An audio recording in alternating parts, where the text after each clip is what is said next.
आज की हमारी कहानी एक ऐसे लड़के के बारे में है जिसका पिता अपने ही बेटे को जानवरों के पिंजरे में कैद कर देता है। उसे तड़पता देखने के लिए उसका खाना पानी सब रोक दिया गया और हर दिन उसे टॉर्चर किया जाता था। ये क्रूर पिता अपने बेटे को कहता था कि इस पिंजरे में रहना उसके पापों की सजा है, लेकिन सच्चाई तो ये थी कि वो ईश्वर की आड़ में अपने बच्चे पर अपनी हैवानियत दिखा रहा था। अब क्या ये बच्चा अपने क्रूर पिता से बचकर वहाँ से भाग पाएगा?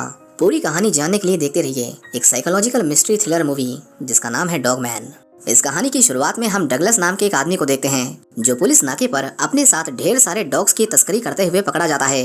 डगलस को बहुत चोटें आई थीं, मानो कि जैसे गुंडे मवालियों के गिरोह ने उसे बहुत पीटा था। डगलस से काफी पूछताछ होती है, लेकिन उसका केस सबकी समझ से बाहर था। इसलिए आधी रात को इस केस को डॉक्टर एवेलिन को ट्रांसफर किया जाता है, जो पेशे से एक साइकियाट्रिस्ट थी। एवेलिन डगलस से मिलने जाती है और उससे पूछती है कि तुम अपने साथ इतने सारे डॉग्स को कहाँ ले जा रहे थे, जिस पर डगलस उसे जवाब देता है कि ये डॉग्स मेरा परिवार हैं। मैं जहाँ भी जाता हूँ ये मेरे पीछे आते हैं। मैं अगर ना भी चाहूँ तब भी ये हमेशा मेरे आसपास ही होते हैं। एवेलिन जानना चाहती थी कि उसकी ये हालत किसने की। डगलस जानता था कि अगर उसने आधी बात बताई तो बाकियों की तरह वो भी उसे पागल समझेगी, इसलिए वो शुरुआत अपने बचपन से करता है। वो कहता है कि उसके पिता एक बेरहम इंसान थे। जब डगलस 9 साल का था तब उसने अपने पिता को पालतू कुत्तों को आपस में लड़ाई करवाते हुए देखा। वो उन जानवरों को कई दिनों तक भूखा रखता था ताकि वो डॉग्स अन्न के तिनके के लिए भी आपस में लड़ मर बैठे, और वो ये करता था सिर्फ अपने मजे के लिए। डगलस का भाई भी बिल्कुल अपने बाप पर गया था और उन दोनों के अंदर इंसानियत नाम की कोई चीज नहीं थी, लेकिन डगलस उनके जैसा नहीं था। उसे उन जानवरों से लगाव था और वो डॉग्स भी डगलस से बहुत प्यार करते थे। एक दिन वो उन डॉग्स को खाना खिलाता है जिसे उसके पिता ने कई दिनों से भूखा रखा था। उसके पिता को समझ नहीं आता कि ये डॉग्स आपस में लड़ क्यों नहीं रहे।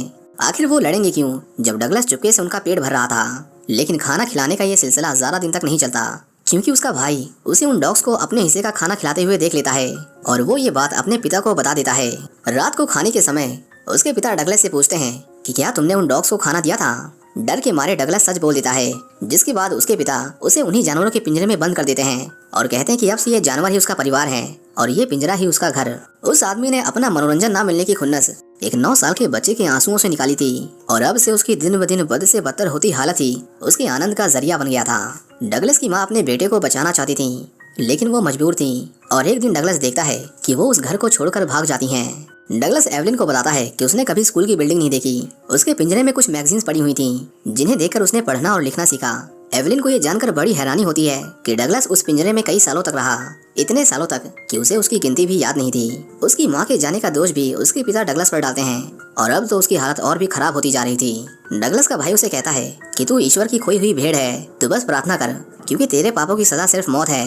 एवेलिन उससे पूछती है कि अगर उन लोगों ने तुम्हें इस तरह कैद किया था तो तुम उस पिंजरे से बाहर कैसे निकले, जिस पर डगलस उसे बताता है कि एक दिन एक मादा डॉग ने कुछ बच्चों को जन्म दिया था। मैंने उन्हें अपने पिता और भाइयों की नजरों से बचा कर रखा, लेकिन एक दिन उसके भाई ने उन बच्चों को अपनी माँ का दूध पीते हुए देख लिया और उसने फिर से वही किया जो वो हर बार करता था। उसने डैड को उन बच्चों के बारे में बता दिया। उसके पिता उन बच्चों को मारना चाहते थे, लेकिन डगलस उन्हें बचाने के लिए बीच में आ गया।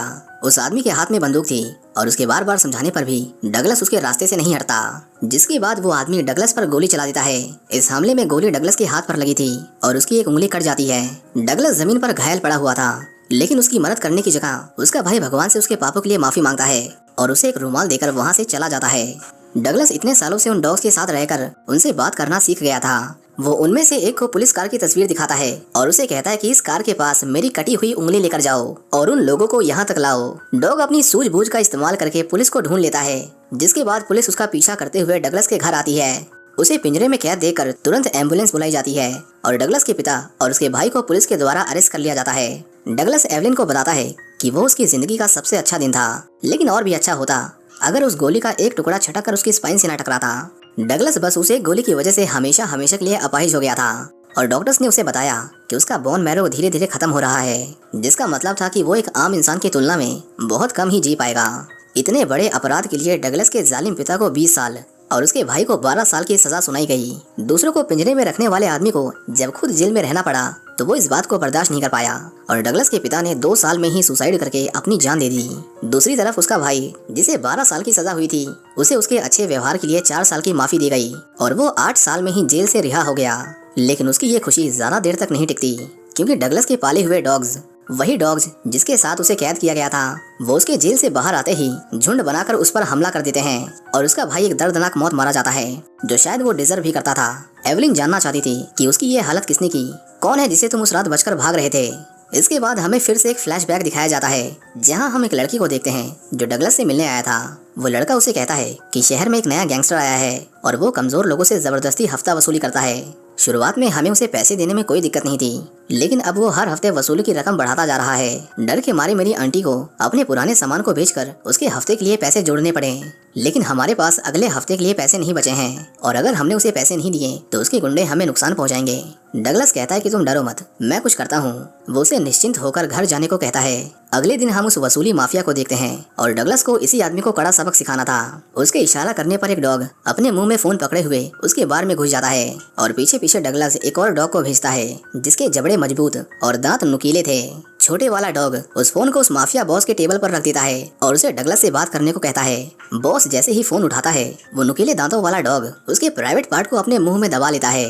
इस तरह डगलस ने उसे अपने निशाने पर सान लिया था और वो उस माफिया बॉस से कहता है कि तुम्हें जिससे वसूली करना है करो, लेकिन उस लॉन्ड्री वाली औरत से पैसे मत लेना। वो उसे इस डील के लिए हाँ बोलने को कहता है, नहीं तो उसका डॉग उसके प्राइवेट पार्ट को चबा जाता।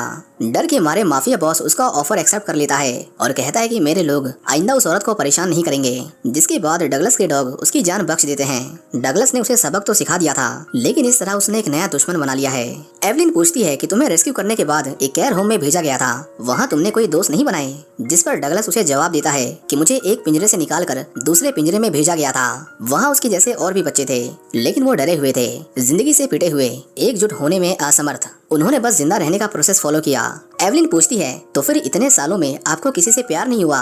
पहले तो डगलस उसे नकार देता है, लेकिन फिर वो कहता है कि हाँ, एक लड़की थी, उसका नाम सलमा था और वो मुझसे उम्र में काफी बड़ी थी। सलमा ने मुझे मेकअप करना सिखाया और वो उसे शेक्सपियर की कहानियां सुनाया करती थी।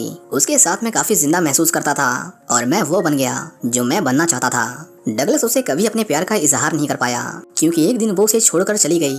सलमा एक अच्छी एक्ट्रेस थी और उसे उसकी काबिलियत के दम पर फिल्में ऑफर होने लगी। डगलस उसके ऊपर छपने वाले हर एक आर्टिकल को संभाल कर रखता था। उसने अपनी पढ़ाई पूरी करी और वो बस एक बार सलमा से मिलकर अपने दिल की बात कहना चाहता था। डगलस उसकी परफॉर्मेंस को देखने के लिए एक बहुत महंगी टिकट खरीदता है। भीड़ में बैठा वो शो खत्म होने के बाद जोर जोर से तालियां बजाता है, लेकिन अपाहिज होने की वजह से वो कुर्सी से नहीं उठ पाता और इतने लोगों की भीड़ में कहीं गुम हो जाता है। एक बॉडीगार्ड सलमा को बताता है कि आपका एक बहुत बड़ा फैन आपसे मिलना चाहता है। डगलस उसके सामने आता है और उसे देखते ही सलमा उसे पहचान लेती है। उसे देखकर वो सच में बहुत खुश थी। डगलस उसे एक बुक गिफ्ट करता है जिसे उसने उसके लिए अपने हाथों से बनाया था। इससे पहले डगलस उसे कुछ और कह पाता, हम देखते हैं कि एक आदमी सलमा से मिलने आता है और उसे पता चलता है कि यह आदमी सलमा का होने वाला पति था और सलमा उसके बच्चे की माँ बनने वाली थी। उसे किसी और के साथ देखकर डगलस का दिल टूट गया था और उसे उस दिन एहसास हुआ कि लोग मुझ पर सिर्फ तरस खा सकते हैं, कोई उस जैसों से प्यार नहीं करता। भला सलमा जैसी बड़ी और खूबसूरत हस्ती उसके जैसे अपाहिज लड़के से प्यार क्यों करेगी? डगलस उस दिन बहुत गुस्सा था और वो अपनी व्हील चेयर से उठकर चिल्लाने लगता है। उसके पाले हुए डॉग्स उसे इतनी तकलीफ में देखकर अपने अपने पिंजरे से बाहर निकलकर उसके आसपास बैठ जाते हैं और उस दिन डगलस को एहसास हुआ कि इस दुनिया में उसके जानवरों के अलावा कोई उससे प्यार नहीं करता। वो फिर से बदल जाता है और इस बार वो पूरी तरह से खो गया। उसी के अगले दिन डगलस को पता चलता है कि सरकार पैसों की कमी के चलते उसके डॉग शेल्टर को तोड़ रही थी। वो सरकारी अधिकारियों को ऐसा करने से मना करता है, लेकिन ये फरमान ऊपर से आया था। जिसके बाद एक दिन डगलस उन डॉग्स को अपने साथ लेकर उस जगह से फरार हो जाता है। वह एक वीरान पड़ी बिल्डिंग में जाता है और अब से यही उसका नया घर था। उस दिन के बाद वो दोबारा सलमा से नहीं मिला। उसके 2 बच्चे हुए और उसने एक्टिंग छोड़ दी, जो शायद उसकी जिंदगी की सबसे बड़ी गलती थी, क्योंकि कुछ ही सालों में उसका पति शराबी बन गया और देखते ही देखते सलमा का एक्टिंग करियर और उसका स्टारडम गायब हो गया। डगलस ने अपना घर चलाने के लिए नौकरी ढूंढने की बहुत कोशिश की, लेकिन अपाहिज होने की वजह से कोई उसे काम पर रखने को तैयार नहीं था। डगलस को उस दिन समझ आया कि जब बात पैसों की आती है तो कोई तुम पर तरस नहीं खाता। नौकरी की तलाश में भटकता हुआ एक दिन वो एक बार में आता है। ये LGBTQ समुदाय का बार था, जहाँ पर लड़के लड़कियों जैसा मेकअप करके स्टेज पर गाना गाते थे। सलमा की बदौलत डगलस को स्टेज पर परफॉर्म करना आता था और उसे लड़कियों जैसे मेकअप से भी कोई परेशानी नहीं थी। लेकिन शो रनर उसे कहता है कि यहाँ लोग मनोरंजन के लिए आते हैं, कोई एक अपाहिज को स्टेज पर नहीं देखना चाहता। जिसके बाद डगलस उसे अपने पैरों पर खड़ा होकर दिखाता है और उसे ऐसा करते देखकर वहाँ खड़ी सभी लड़कियाँ उसे एक बार मौका देने की विनती करती हैं। डगलस का मेकअप करके उसे शो के लिए तैयार किया जाता है। स्टेज पर जाने से पहले वो लड़कियों को बताता है कि मैं ज्यादा देर तक खड़ा नहीं रह सकता, जब मेरे पैर हिलने लगे तो तुम मुझे संभाल लेना। डगलस स्टेज पर जाता है और जब वो गाना गाना शुरू करता है तो सभी उसके दीवाने हो जाते हैं। उसने उस दिन इतना अच्छा गाया था कि शो रनर की आंखों में आंसू आ जाते हैं। शो खत्म होने के बाद डगलस गिरते गिरते बचता है, लेकिन उसने आज सभी का दिल जीत लिया था। उस दिन के बाद वो हर फ्राइडे उस स्टेज पर परफॉर्म करने लगा और देखते देखते यही उसकी पहचान बन गई। अब क्योंकि डगलस के डॉग्स उसकी हर बात मानते थे, इसलिए उसने उनकी मदद से चोरी करना भी शुरू कर दिया था। उसके डॉग हर रात किसी रईस आदमी के घर में घुस जाते और सारे कीमती सामान को साफ कर देते। शहर में चोरियों की वारदातें बढ़ती जा रही थी और जब पुलिस इस केस की छानबीन करती है तो एक पुलिस वाले को ढेर सारे सीसीटीवी फुटेज में डगलस दिखाई देता है।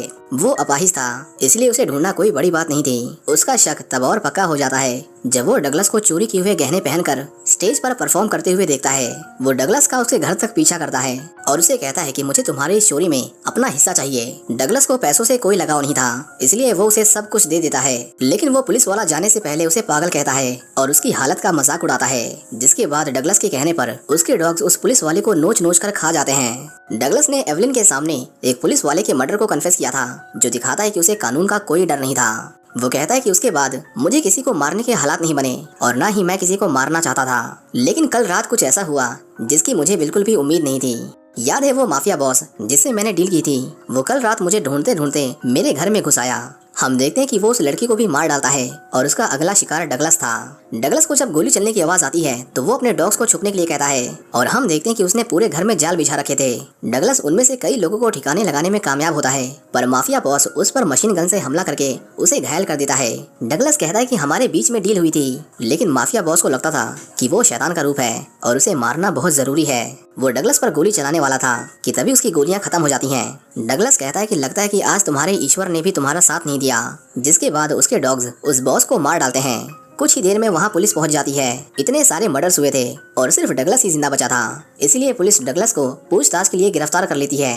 वो जानता था कि उसके जाने के बाद उसके परिवार का कोई ध्यान नहीं रखेगा और इसीलिए डगलस हर बार की तरह इस बार भी अपने डॉग्स के साथ फरार होने की कोशिश करता है, लेकिन ये उसकी किस्मत थी कि आगे जाकर वो पकड़ा गया और अब वो एवलिन के साथ बैठकर उसके सवालों के जवाब दे रहा था। इस तरह उसने एवलिन को अपनी शुरुआत से अंत तक की सारी कहानी बता दी थी, जिसके बाद एवलिन उससे पूछती है कि आपने ये सब मुझे ही क्यों बताया, जिस पर डगलस उसे कहता है कि हम दोनों में एक चीज कॉमन है और वो है दर्द। मैंने आपको देखते ही उस दर्द को महसूस कर लिया था। एवलिन कहती है कि कानूनी तौर पर मुझसे जो मदद बन पड़ेगी मैं वो जरूर करूंगी, पर डगलस उसे कहता है कि आप पहले ही मेरी काफी मदद कर चुकी हैं, शायद मुझे ही अपने परिवार के साथ रहने का अधिकार पाने के लिए आखिरी कीमत चुकानी पड़ेगी। एवलिन वहाँ से चली जाती है, लेकिन हम देखते हैं कि उसके डॉग्स पुलिस स्टेशन के बाहर खड़े होकर उसे देख रहे थे। वो सभी एक साथ इकट्ठा होकर पुलिस स्टेशन पर हमला कर देते हैं और उन्होंने डगलस को आजाद कर दिया था। डगलस एक बार फिर से अपने पैरों पर खड़ा होता है और वो लड़खड़ाता हुआ चर्च के सामने आकर ईश्वर से कहता है कि मैंने अपने सारे गुनाह कबूल कर लिए हैं, अब मेरा इंसाफ करो। इतना कहते ही वो नीचे गिर जाता है और हम यहाँ उसकी वीकनेस को साफ साफ देख सकते थे। उसके डॉग्स उसे चारों ओर से घेर लेते हैं, जो दर्शाता है कि सिर्फ वही हैं जो उससे सच्चा प्यार करते थे। डगलस अपने साथ हुए अत्याचारों का जिम्मेदार ईश्वर को मानता था और उन्हीं के सामने वो अपनी आखिरी सांस लेता है, इस उम्मीद में कि अब उसे शायद इस दर्द से मुक्ति मिल जाएगी। वहीं दूसरी तरफ उसका एक डॉग एवलिन के घर जाता है। एवलिन का तलाकशुदा पति उसे टॉर्चर किया करता था और डगलस के जाने के बाद उसके डॉग्स एवलिन और उसकी बेटी की रक्षा करेंगे, जैसे कि उन्होंने उसकी की थी। इसी के साथ ये मूवी यहीं पर खत्म हो जाती है। उम्मीद करता हूँ कि आपको ये कहानी पसंद आई होगी। Do subscribe for more videos like this and I will see you in the next one.